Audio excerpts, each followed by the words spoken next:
ফরিদপুরের সালথা উপজেলায় সার ডিলার নিয়োগ বাতিল করে নতুন করে ডিলার নিয়োগের দাবিতে মানববন্ধন করেছে স্থানীয় জনগণ। এ সময় তারা ফরিদপুর ২ আসনের সংসদ সদস্য ও গণপ্রজাতন্ত্রী বাংলাদেশ সরকারের পররাষ্ট্র মন্ত্রণালয়ের প্রতিমন্ত্রী শামা ওবায়দ ইসলাম রিঙ্কুর দৃষ্টি আকর্ষণ করেন। আজ বুধবার বেলা ১১টার দিকে সালথা উপজেলা পরিষদ চত্বরে এই মানববন্ধন অনুষ্ঠিত হয়। এতে উপজেলার বিভিন্ন ইউনিয়ন থেকে আগত কৃষক, নেতাকর্মী ও সর্বস্তরের সাধারণ মানুষ অংশ নেয়। মানববন্ধনে বক্তব্য রাখেন উপজেলা যুবদল নেতা এনায়েত হোসেন, সোনাপুর ইউনিয়ন বিএনপির সাবেক সভাপতি আজিজুর রহমান, ছাত্রদল নেতা সাইফুল আলম সহ স্থানীয় বিভিন্ন পর্যায়ের নেতৃবৃন্দ।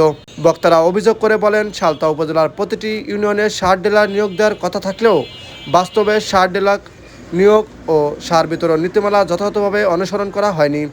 নীতিমালা অনুযায়ী প্রতিটি ইউনিয়নে ৩ জন করে সার ডিলার নিয়োগের কথা থাকলেও তা মানা হয়নি বলে অভিযোগ করেন তারা। একই পরিবারের একাধিক ব্যক্তিকে সার ডিলার লাইসেন্স দেওয়া হয়েছে, যা নীতিমালার সুস্পষ্ট লঙ্ঘন।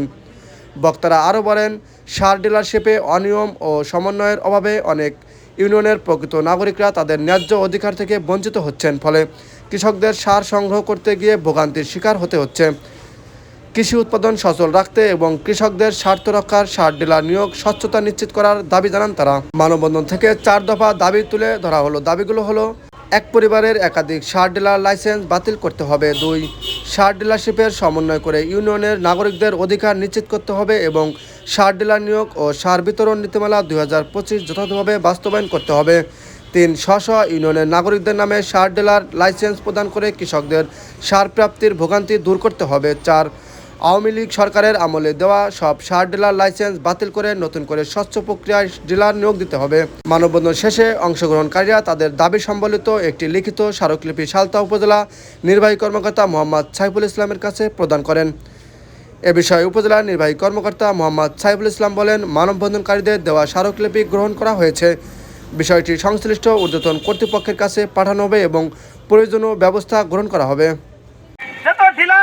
ডিলার নিয়োগ পায়, সেক্ষেত্রে আমরা সকল নাগরিকদের পক্ষ থেকে এই দাবি করছি যে প্রত্যেকটা ইউনিয়নের নাগরিকরাই যেন ডিলার এরা আবেদন করে ডিলারশিপ পায় এবং সেই ইউনিয়নেই যাতে সারের সেবা দিতে পারে।